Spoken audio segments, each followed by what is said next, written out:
Critical benefits meant for American families in need stolen. I'm Lee Zurich. And I'm Tisha Powell. Now these families are finding out there's no more money to replace it. The Supplemental Nutrition Assistance Program, known as SNAP, helps low-income families afford groceries. But a law requiring states to reimburse stolen benefits ended in 2024, leaving some worried about how they're going to put food on the table. Investigative reporter Anastasia Almos takes an in-depth look at how scammers stole millions of dollars in taxpayer money and the potential solutions to stop it.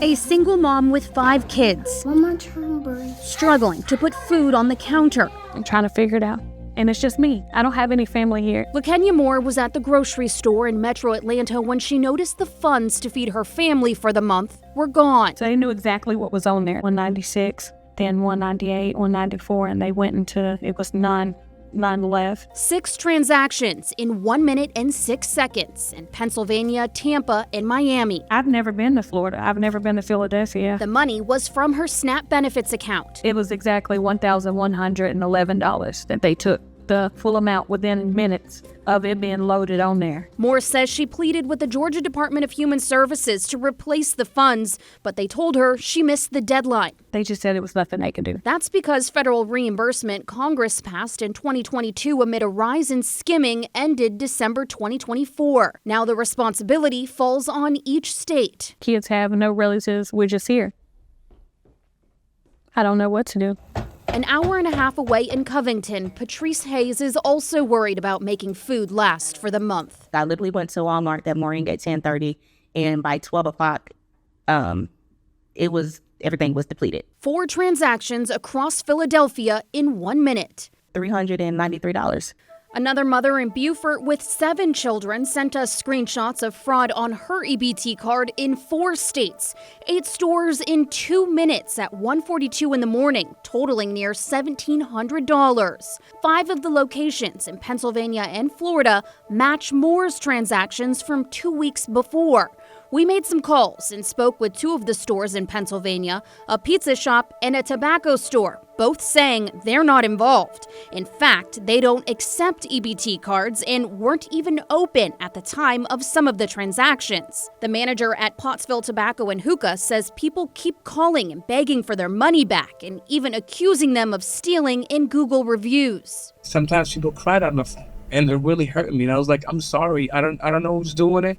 But it's not really the stores. EBT money is dispersed through the United States Department of Agriculture. A look at its data from 2024 shows an alarming uptick in SNAP fraud across the country. In the first quarter, $43 million stolen. In the last quarter, more than 4 times that, at nearly $200 million stolen. We reached out to the USDA with questions, but did not hear back, so we went to the Food Research and Action Center. Why isn't there some sort of universal security to stop the theft in the first place? A lot of people think these EBT cards have all the protections like the private industry has, like chip cards, CVV numbers, expiration dates.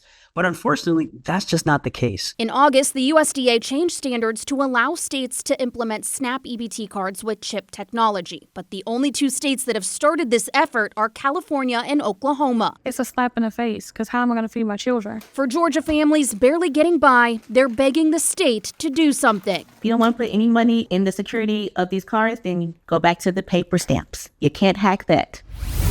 In November of 2024, the USDA secretary wrote a letter to state governors urging them to start transitioning to chip cards, saying it was the best way to protect SNAP benefits. But Georgia says it's not yet possible because most EBT vendors in the state do not support chipped EBT cards. To help protect accounts, Georgia, along with a dozen other states, implemented a new security feature that allows cardholders to lock their cards between purchases.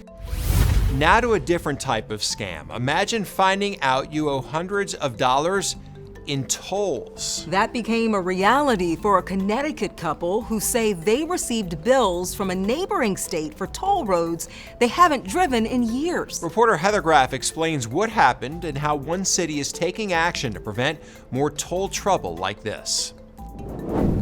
It's a 1966 Ford Mustang convertible, 289 engine. This Mustang has special meaning for Mary Smith in Enfield, Connecticut.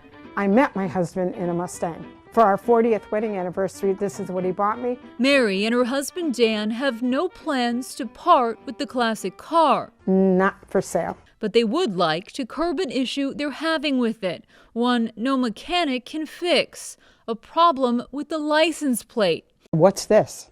It all started one day when opening the mail. And I looked at it. I said, Jersey Turnpike? So we opened it. It was a bill. The New Jersey Turnpike Authority billed the Smiths for driving their Mustang through a toll after a hit on the agency's license plate reader. The problem is, Mary says they haven't been to Jersey in at least 5 years. I said, Dan, our Mustang was never there. We never drove that far with that old car to begin with. The Smiths appealed the bill and expected a correction. Instead, they got even more toll charges from New Jersey. Then we started to get some days 2 bills and other days just 1. And they kept coming. And one of the notices included a picture.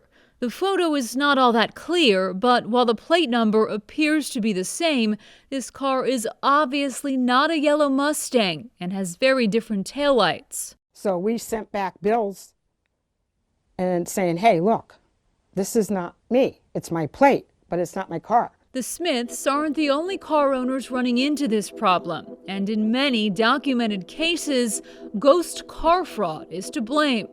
It's called that because ghost cars are virtually untraceable by traffic cameras and toll readers because of their forged or altered license plates. Pumping the brakes on ghost cars. New York recently announced a plan to deal with these ghost cars. It had gotten out of control because it was ignored for so long. The crackdown includes a task force of police officers assigned strictly to focus on ghost car removal.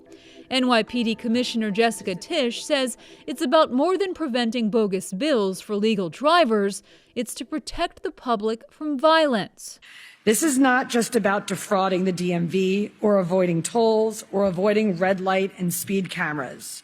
More and more, these vehicles are being used in the commission of violent crimes. And we are seeing the same photocopied fake plates used on different vehicles as they flee crime scenes. We're giving you all the information, the pictures. What more can we do? More than 3 months after their first appeal, and with the Smiths' plates still right on their car, they still hadn't received a response. 3 months was a long time. Our investigators for this story made a call to the Metropolitan Transportation Authority to make sure there were no outstanding tolls in New York City, and that changed everything.